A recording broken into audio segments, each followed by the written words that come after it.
What's up, fellas? It's Leonidas here. Finally got another video for you guys, and it's about the finals. It's about time. Of course, I'm going to do a prediction, and of course, it's kind of a weak prediction because game one already started, so it's not really a valid prediction. But I also want to talk about other things that are going on in the NBA. One thing I want to talk about is how, first of all, I do predict that the Warriors are going to win. They're going to win it in 6 games. Some of the things I did see in the game was that the teams are really sloppy in the first quarter. I mean, passing and some of the defense that was being played was really sloppy.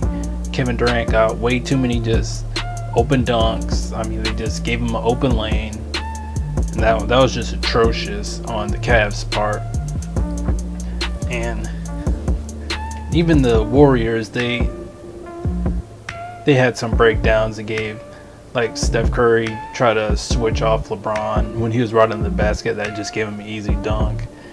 And even though the Warriors are looking a little bit better than the Cavs in the first quarter, Cavs are still hanging on. They're still making a lot of buckets, so the Warriors still weren't really getting any stops in that first quarter. And it also looked like that the Cavs just looked intimidated, that they got on the court and they just said, holy shit, all these good players. They got Curry and Draymond, they got Clay and Kevin Durant. Oh my gosh, look at all this firepower. We can't do shit. And by halftime, they were only down 8, so it was just really interesting to just see them play intimidated and not be down by that much. But I also forgot to mention this, so I'm going to just plug this in the middle of the video. But I also saw that LeBron James isn't an elite on-ball defender anymore. Because Coach Nick, I watched people break down Coach Nick talk about how even last year the Cavs rotations weren't all that good, and that's why their defense was a little suspect last year, even though they were able to beat the Warriors. And he showed film about, these instances where LeBron would just fuck up on some of the rotations.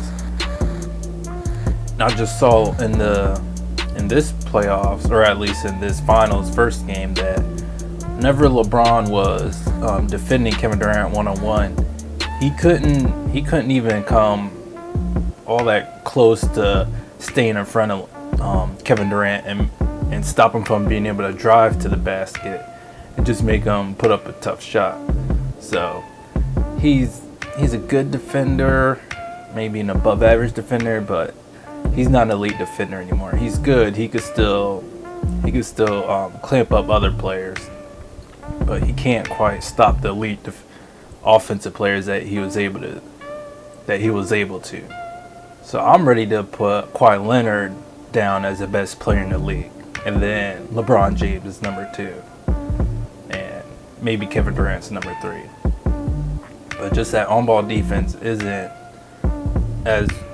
what it used to be. So I mean, Paul George is able to score on them pretty well. Kevin Durant's able to score on them pretty good.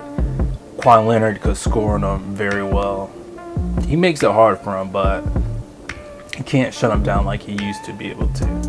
So let's keep on with it. Or even be a really good player that could make big contributions in the playoffs. All those 4 starters they have currently, they're going to be around 29, 30 years old. They're going to be, in their prime, and maybe getting to where they're slowing down a little bit, especially Al Horford, because he's 31 years old already. So for them, that team is ready to win right now because they really need to have another really good player so they can have a shot to get to the finals for the next 4 years, not have to wait for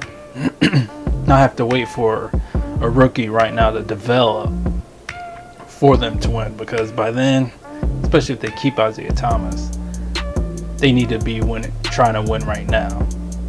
And even though a lot of the fans and I'm hearing some people are saying, oh, they're ahead of schedule, they're still rebuilding. No, the just had got the first seed in the playoffs. They put up they did win one game against the Cavs. Even though they did get blown out, like I said, a lot of their players, are 25, 26 years old. So they're in the win right now mode, in my opinion. Especially with Al Horford. He's 31 years old. He don't have 3 years to wait on one rookie to become a big factor for him to win a championship. Now the Spurs, they have some issues too because, man, if Kawhi Leonard didn't get hurt, of course, they would have made the Warriors playoff series a lot better, a lot more interesting. But of course, with him getting hurt in that first game, not being able to really play the other ones, of course, it was a wrap. It was pretty much over. So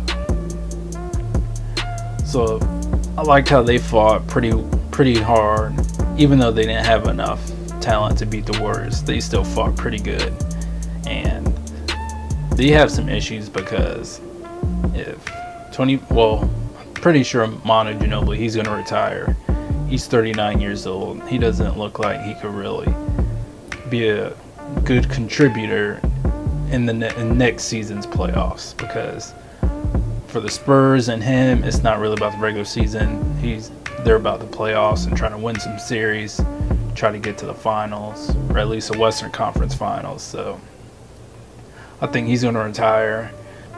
It wouldn't be good for him to stay in because he's not a good spot-up shooter, and he's just getting old and wearing out.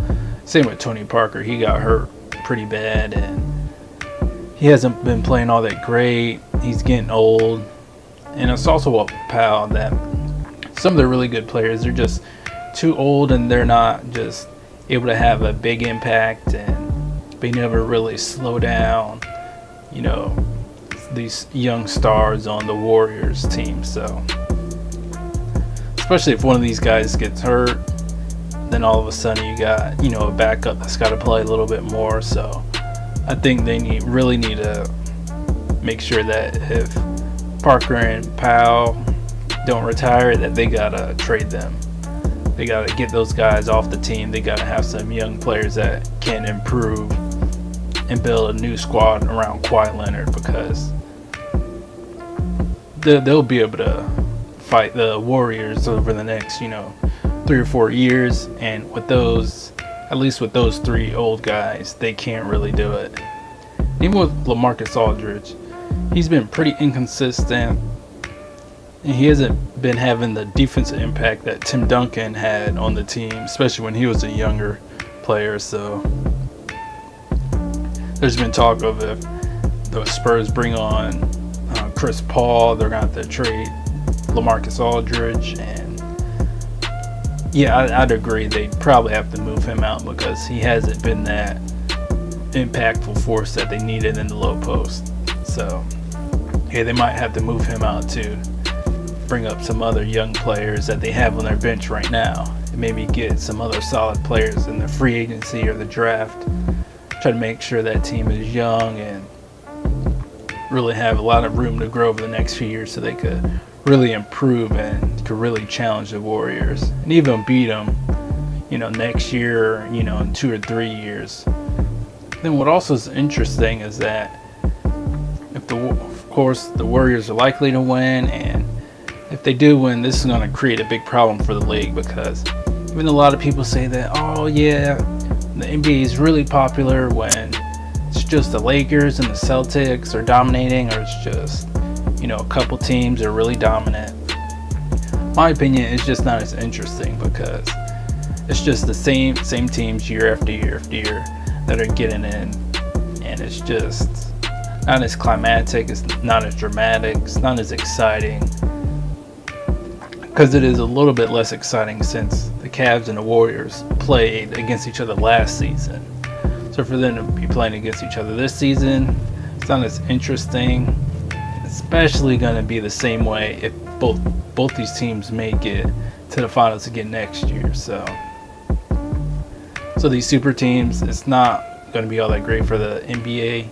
We'll just have to see over the next 2 or 3 years, because if it's the Cavs and Warriors for another year or two in a row, Who knows? Adam Silver might have to do some negotiations with the Players League to try to adjust some of the sort of financial rules to try to break up the super teams a little bit. But because I'm an NFL fan most of all, and even though it's nice to see teams dominate and stuff, just seeing the same teams repeatedly win and repeatedly get to the Super Bowl, if that ever happens, and it just makes some of the other teams less relevant, because the NBA has 30 teams, NFL has 32 teams. If one or two teams are dominant, it makes some of the other teams less relevant. And a few teams are always going to be irrelevant because they have poor management, so they're not able to get good staff and good players on their teams.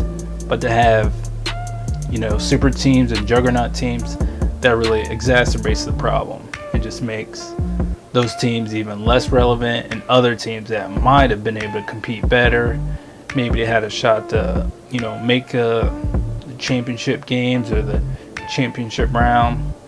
It's also the fan base too.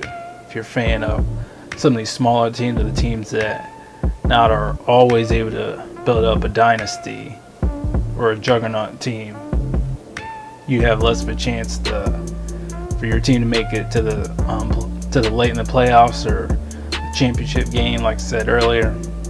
Alright, so I love you guys. Check me out in one of my next videos.